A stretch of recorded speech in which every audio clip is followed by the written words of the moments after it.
All right, guys, let's dive into your actual action steps when it comes to content creation. And yes, I have my notes here for you. So, because I don't want to miss any kind of steps. All right. So, this is what you've been waiting for this whole ebook. I've been giving you some good information, but now here are the things you need to do. The first thing you need to do is define who your target audience is. And yes, okay, we love a good niche market. The more specific you can get, the more that you'll know how to target these people. Okay, for example, for me, it is a female mompreneur, okay, who is a single mother who is trying to struggle with, working her day job while building up her side hustle because eventually she wants to leave her 9-to-5 job. She has a very hard time in working, coming home, handling her kids, and then having the energy to create content and make sales. So what I do as a social media strategist to fix this problem is produce content that will help her to save time, to save money, to manage her time, to figure out the content that she needs to create, and to build out an automated system and sales funnel so that she can get the sales, get the bag, so that she in turn can turn her full-time job into her side hustle, her business into her full-time job, and then she can finally quit. All right. So that is how detailed you need to be about your target audience. Most times your target audience is yourself. So just consider that, right? Now, when I tell people to think about their target audience, I more so want them to think about what is the clear vision of what it is that they want, so you know the type of content to produce. If I know that my single mother wants to earn money, okay, then that's what I need to focus on. How can I get her to the bag quickly?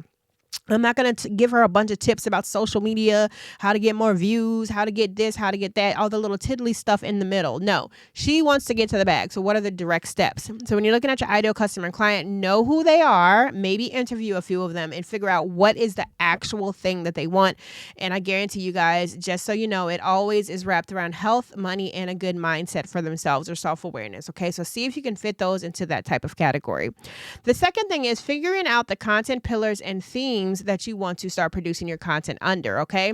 So when I say themes, because people crisscross this all the time, I might crisscross it myself, but themes are like educational, inspirational, motivational, sales, promotional, stuff like that. That's your themes. Your pillars are the specific ideas that fall underneath those things that will get them to the point of where they need to get the sale, in my case, okay? Or what are the different topics you can talk about, or different topics you talk about on a constant basis that are going to help them get to this end goal? For me, it's content creation. It's having business systems. It's getting increased engagement. It is getting brand awareness out there, right? Those are my pillars, okay? So I know I'm going to produce content around trying to grow your audience. I'm going to produce content around how do you save time so that you can free up time for your business.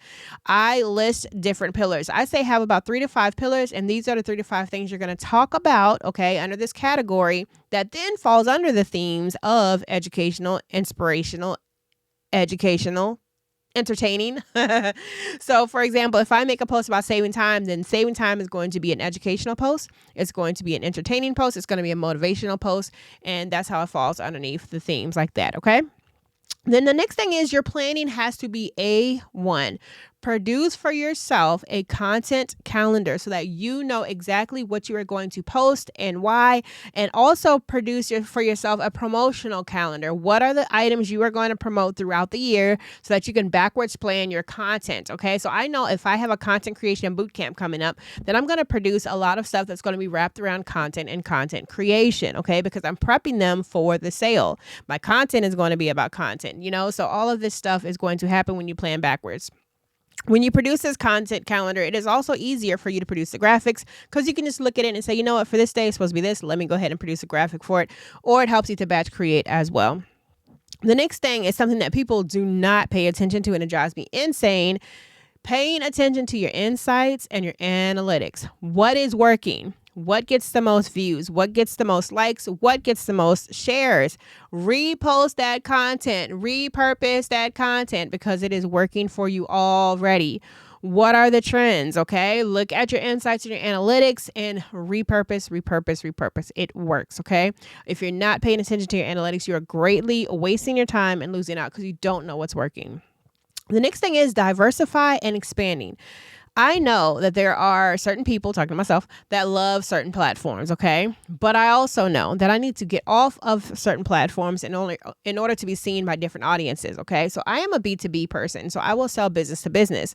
But I do have this goal of working with $1 million agencies, so I know that Instagram isn't it. I'll probably need to go to LinkedIn and post in some content on LinkedIn, all right? So make sure you are diversifying yourself, your brand, your platform, as well as your content. Don't just post the same old quotes. No one cares about quotes anymore. Don't just post educational stuff. Some people want to know about your lifestyle, okay? Diversify and expand yourself so that you can be seen in different areas and then other people can see you as well. All right. And the last thing is stay up to date on everything, all of the trends, all of the things that are happening, all of the updates. You do not want to put out a piece of information that is old as dirt. All right.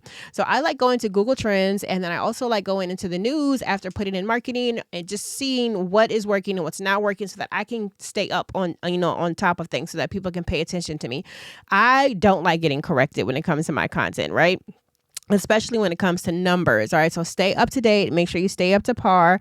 Pay attention to the whole digital landscape. What's working right now? Okay. What used to work? What isn't working? What have people brought back so that I can keep up with my content and my content creation? Okay, you guys. So those are your action steps. Hopefully it helps you out. I'll see you next lesson.